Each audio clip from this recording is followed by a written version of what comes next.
ఏపీలో ఎన్నికల వేళ రాజకీయాలు హాట్గా మారుతున్నాయి. కడప జిల్లా టీడీపీ కూటమి టికెట్ల పంచాయతీ ఇప్పట్లో తేలేలా కనిపించడం లేదు.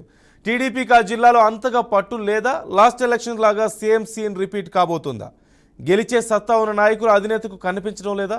పొత్తు పేరుతో పక్క పార్టీలకు సీట్లను వదిలేస్తున్న అధినేత ఆలోచన ఏంటి? గెలుపుపై ధీమా లేకనా, లేక పొత్తు ధర్మాన్ని పాటించేందుక? ఇంతకీ అసలు ఆ పార్టీ వ్యూహం ఏంటి? రాబోయే ఎన్నికల్లో ఆ పార్టీ ముఖ చిత్రం ఎలా ఉండబోతోంది అనే ఆసక్తి పరిణామాలపై హాట్ టాపిక్గా చర్చ జరుగుతోంది.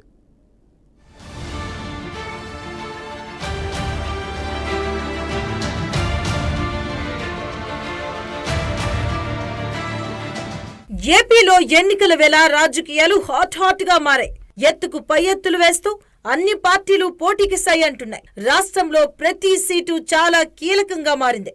గత ఎన్నికల్లో ఘోర పరాజయం పాలైన టీడీపీ ఈ ఎన్నికల్లో అధికారం కోసం పక్క పార్టీలతో జతకట్టింది. అంతవరకు ఓకే, కానీ సొంత పార్టీ నేతలను సైతం బలి చేసే దిశగా చంద్రబాబు అడుగులు వేస్తున్నారన్న టాక్ ఇప్పుడు బలంగా వినిపిస్తుంది. గత ఎన్నికల్లో ఉమ్మడి కడప జిల్లాలో 10కి 10 సీట్లు కైవసం చేసుకున్న వైసీపీ అధికారాన్ని చేజిక్కించుకుంది.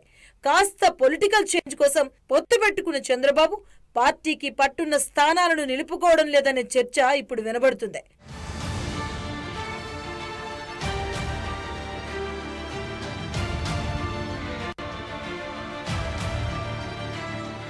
పొత్తు పేరుతో గెలిచే అవకాశం ఉన్న సీట్లను పక్కన పెట్టి పక్క పార్టీలకు కేటాయించడం సొంత పార్టీ నేతలకు మింగుడు పడ్డం లేదట. జిల్లాలో టీడీపీ గెలిచే సీట్లను పొత్తులో వదులుకోవద్దంటూ టీడీపీ నేతల నుంచి అధినేత చంద్రబాబుకు ఒత్తిడి పెరుగుతుంది.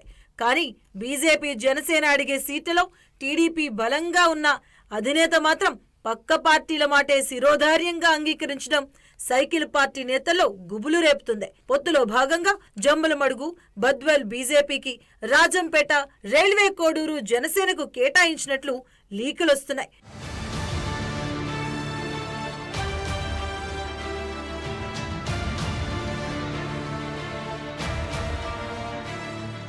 టీడీపీ వదిలిన 3 లిస్టులో ఈ 4 నియోజకవర్గ స్థానాలు లేకపోవడంతో అది నిజమే అనిపిస్తుంది. బీజేపీ డిమాండ్ చేస్తే జమ్మలమడుగు, బద్వేల్ 2 సీట్లలో టీడీపీకి మంచి క్యాడర్ ఉంది.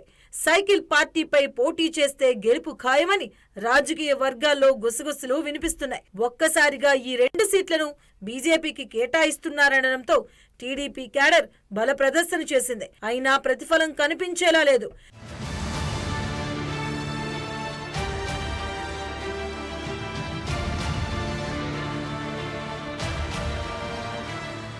జనసేనకు కేటాయించే స్థానాల్లో రాజంపేట విషయానికొస్తే అన్నమయ్య డ్యాం కొట్టుకుపోవడం, రాజంపేట నియోజకవర్గాన్ని జిల్లా కేంద్రం చేయకపోవడం ప్రతిపక్ష పార్టీలకు ఆయుధంగా మారింది. రైల్వే కోడూరులో అదే పరిస్థితి. ప్రతి ఎన్నికకు కొత్త అభ్యర్థి అన్న మాట మరోసారి తెరపైకొచ్చింది. ఈ ఎన్నికల్లో ఈ 4 నియోజకవర్గాల్లో గెలుపు తప్పనిసరి అనే పరిస్థితిలో అధినేత నిర్ణయం నేతలకు అంతుపట్టని విషయంగా మారింది.